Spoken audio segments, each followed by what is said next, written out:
Welcome to MS media. Andhra Pradesh మరియు తెలంగాణ రాష్ట్ర ప్రజలకు నమస్కారం. ఎంఎస్ మీడియా ఈరోజు ఉప్పులూరు జెడ్పీహెచ్ స్కూల్లో ఉన్నాము. ఇక్కడ హెచ్ఎం గారితో కొన్ని విషయాలు మాట్లాడదాం. నమస్తే సార్, చెప్పండి సార్, మీ స్కూల్లో ఇన్ఫ్రాస్ట్రక్చర్ ఏ విధంగా ఉందో మరి ఇంట్రడక్షన్ ఇవ్వగలుగుతారా? నమస్తే అండి, నా పేరు Krishna Kumar, ZP high school Uppuluru ప్రధాన ఉపాధ్యాయుడిని. మరి ప్రజెంట్ మా పాఠశాలలో 66 మంది విద్యార్థులు చదువుతున్నారు.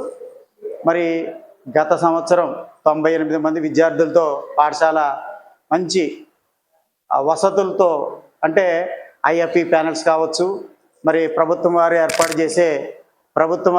చేసే ఎస్ఆర్కేవిఎం కిట్స్ కావచ్చు, మధ్యాహ్న భోజన పథకం, మంచి వసతులతో గ్రంథాలయం ఫెసిలిటీ ఉంది. ఇన్ఫ్రాస్ట్రక్చర్ పూర్తి మొత్తం గదులు, అదనపు గదులతో సహా అన్నీ చాలా గదులు ఉన్నాయి. అలాగే మంచి స్టాఫ్ ప్యాటర్న్, మంచి శిక్షణ పొందినటువంటి ఉపాధ్యాయులతో బోధన, ఇంగ్లీష్ బోధనతో ప్రభుత్వం వారు మంచి బైలింగ్వల్ టెక్స్ట్ బుక్లతో మంచి ఇక్కడ బోధన జరుగుతుంది. చెప్పండి సార్, మీ స్కూల్లో మిడ్ డే మీల్స్, పౌష్టికాహారం, న్యూట్రిషన్ ఫుడ్ విద్యార్థులకు అందుతుందా? మధ్యాహ్న భోజన పథకం, డొక్కా సీతమ్మ మధ్యాహ్న భోజనం మరి భాగంగా వారానికి 5 గుడ్లు, రాగి జావా, మిల్లెట్స్తో కూడిన చెక్కి ప్రభుత్వం వారు ఏర్పాటు చేస్తున్నారు. మరి వారానికి 6 రోజులు చక్కటి మెనూతో మా పాఠశాల యందు మంచి భోజన వసతి కలదు. మీ స్కూల్లో అనుకోకుండా విద్యార్థికి అస్వస్థతకి, అనారోగ్యానికి గురైతే మీరు ఎటువంటి చర్యలు తీసుకుంటారు సార్? మరి విద్యార్థులు మంచి ఆరోగ్యం పరంగా మరి సంవత్సరానికి 6 సార్లు మా పాఠశాల యందు ఆరోగ్య శాఖ వారు వస్తారు. మరి హిమోగ్లోబిన్ టెస్ట్స్, అలాగే విద్యార్థుల యొక్క వారి వయసుకు తగ్గ ఎత్తు బరువులు ఉండేటట్టుగా, అలాగే ఐఎఫ్ఏ ట్యాబ్లెట్లు వేయడం, వారికి ఆరోగ్యం పట్ల శ్రద్ధ చూపించడం. మరి మా ఫిజికల్ డైరెక్టర్ గారు చక్కటి ప్రోత్సాహం ఇస్తున్నారు. అలాగే బాలికలకు శానిటరీ నాప్కిన్స్ ఇవ్వడం కూడా జరుగుతుంది. ప్రభుత్వం నుంచి పిల్లలకి చదువుకోవడానికి ఎటువంటి ఉచిత సదుపాయాలు కల్పిస్తున్నారు?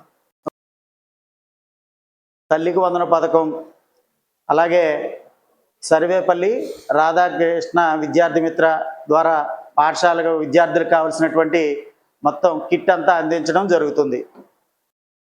మరి అటువంటి మంచి పథకాలు ప్రవేశపెట్టినటువంటి విద్యామంత్రి నారా లోకేష్ గారికి, అలాగే మాకు మంచి ప్రోత్సాహం సపోర్ట్ ఇచ్చేటటువంటి జిల్లా విద్యాశాఖ అధికారి ఎంఈఓలు ఇద్దరికి ధన్యవాదాలు తెలియజేస్తున్నాను.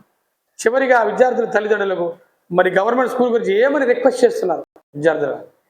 విద్యార్థుల తల్లిదండ్రులారా, దయచేసి ప్రభుత్వ పాఠశాలలకు మీ పిల్లలందరినీ మా పాఠశాలకు పంపించండి. డబ్బులు వేస్ట్ చేసుకోవద్దు. ప్రైవేటు పాఠశాలల కన్నా మా ప్రభుత్వ పాఠశాలలో వసతులు ఎక్కువగా ఉన్నాయి. ఇప్పటి వరకు ఉప్పులూరు హెచ్ఎం గారు చాలా చక్కగా చెప్పారు. గవర్నమెంట్ స్కూల్స్లో అనేక ఫెసిలిటీస్ ఉండగా మీరు ప్రైవేట్ స్కూల్కి ఎందుకు వెళ్తున్నారు అని క్వశ్చన్ వేస్తున్నారు. ఎందుకంటే ఇక్కడ వెల్ క్వాలిఫైడ్ టీచర్స్ ఉండగా, మరి న్యూట్రిషన్ ఫుడ్ అందిస్తుండగా, మరి అదేవిధంగా ఆరోగ్యపరంగా జాగ్రత్త తీసుకుండగా, ప్రభుత్వం వారు మరి డబ్బులు ఇస్తుండగా మరి ఎందుకని మీరు ప్రైవేట్ స్కూల్లోకి వెళ్తున్నారు? ప్రైవేట్ స్కూల్స్ ఏదైతే ఉన్నాయో అంతకన్నా సకల సౌకర్యాలు కూడా ఈ ప్రభుత్వ పాఠశాలలో ఉన్నాయని ఆయన ఒక్కాడిస్తున్నారు. విద్యార్థుల తల్లిదండ్రులారా, ఒక్కసారి విజిట్ చేయండి. ఈ హై స్కూల్ చూడండి, అన్ని సౌకర్యాలు ఉన్నాయి. ఇక్కడ మీ ఒక్క సంవత్సరం చదివించండి. చదివిన తర్వాత మీకు సాటిస్ఫాక్షన్ ఉంటేనే కంటిన్యూ చేయమని అంటున్నారు. మీరు ఆలోచించి తగిన నిర్ణయం తీసుకోమని ఎంఎస్ మీడియా ద్వారా తెలియపరుస్తున్నాం. ఇటువంటి స్కూల్ ఇంతగా రన్ చేస్తున్నటువంటి the best HM, the good HM అనేటువంటి మరి congratulations sir, heartly welcome. MS media, ప్రతి చోట ప్రజల మాట.